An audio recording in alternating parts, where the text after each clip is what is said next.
क्या सच में हम एक ऐसे युग में जी रहे हैं जहां सच धीरे धीरे खत्म हो रहा है?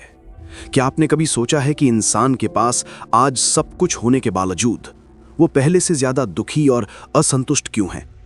क्यों रिश्ते कमजोर होते जा रहे हैं? क्यों भरोसा कम होता जा रहा है? और क्यों हर जगह स्वार्थ और छल बढ़ता जा रहा है? क्या ये सिर्फ आधुनिक जीवन की समस्या है या फिर हजारों साल पहले ही इसकी भविष्यवाणी कर दी गई थी? क्या कलयुग सच में शुरू हो चुका है? और अगर हां, तो क्या उसकी शुरुआत महाभारत के युद्ध से जुड़ी हुई है? और सबसे बड़ा सवाल, क्या हम वही सब जी रहे हैं जो पहले से लिखा जा चुका था?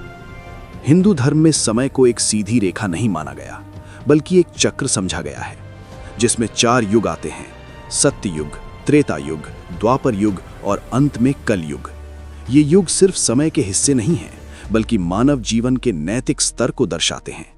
सत्ययुग में धर्म अपने 4 स्तंभों पर टिका होता है: सत्य, दया, तप और दान। लेकिन जैसे जैसे युग बदलते हैं, ये स्तंभ कमजोर होते जाते हैं। त्रेता युग में 3, द्वापर युग में 2 और कलयुग में धर्म सिर्फ 1 स्तंभ पर टिक जाता है। यानी सत्य धीरे धीरे कमजोर होता जाता है और अधर्म धीरे धीरे मजबूत। अब सोचिए, क्या हम उसी दौर में नहीं जी रहे जहां सच्चाई को साबित करना पड़ता है और झूठ आसानी से स्वीकार कर लिया जाता है? महाभारत का युद्ध, जिसे हम अक्सर एक पारिवारिक संघर्ष मानते हैं, असल में उससे कहीं ज्यादा था।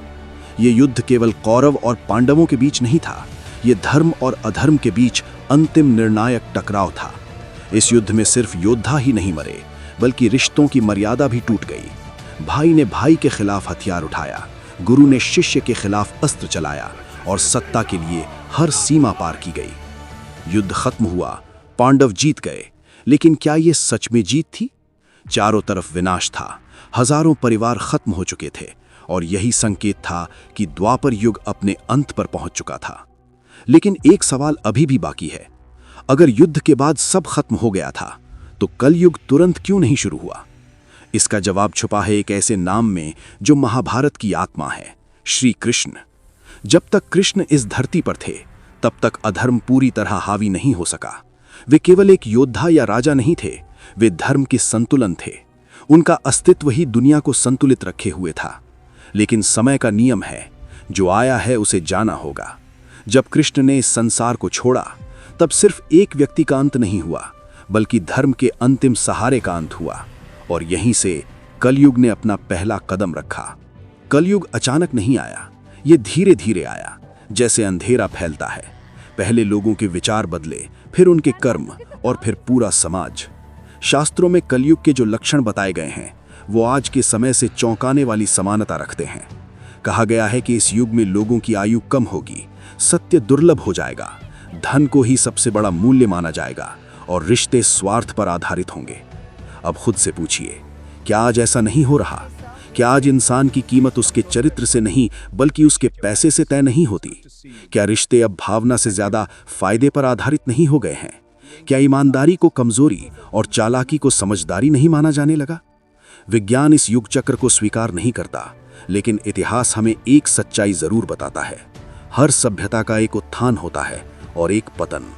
तो क्या युगों का ये सिद्धांत वास्तव में मानव सभ्यता के उत्थान और पतन का प्रतीक है? क्या ये एक आध्यात्मिक भाषा में समझाया गया सामाजिक सत्य है? ये सवाल आज भी खुला है और शायद हमेशा रहेगा।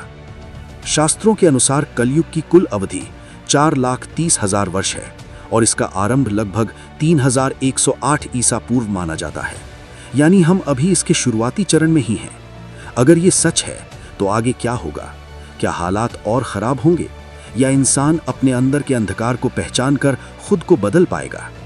कहा जाता है कि जब कलयुग अपने चरम पर पहुंचेगा, तब एक अवतार आएगा, कल्कि अवतार। वो अधर्म का अंत करेगा और फिर से सत्य युग की शुरुआत होगी। लेकिन असली सवाल ये है, क्या हमें हमेशा किसी अवतार का इंतजार करना चाहिए, या फिर बदलाव की शुरुआत हमें खुद से करनी चाहिए? महाभारत का युद्ध सिर्फ कुरुक्षेत्र में नहीं हुआ था, वो हर इंसान के अंदर भी चलता है। हर इंसान के भीतर एक अर्जुन है जो सही रास्ता चुनना चाहता है, और एक दुर्योधन भी जो स्वार्थ और लालच की ओर खींचता है। कलयुग का असली अर्थ यही है कि अंदर का संघर्ष बढ़ जाता है। तो अब सवाल ये नहीं है कि कलयुग कब शुरू हुआ, सवाल ये है कि क्या हम अपने अंदर के अधर्म को पहचान पा रहे हैं?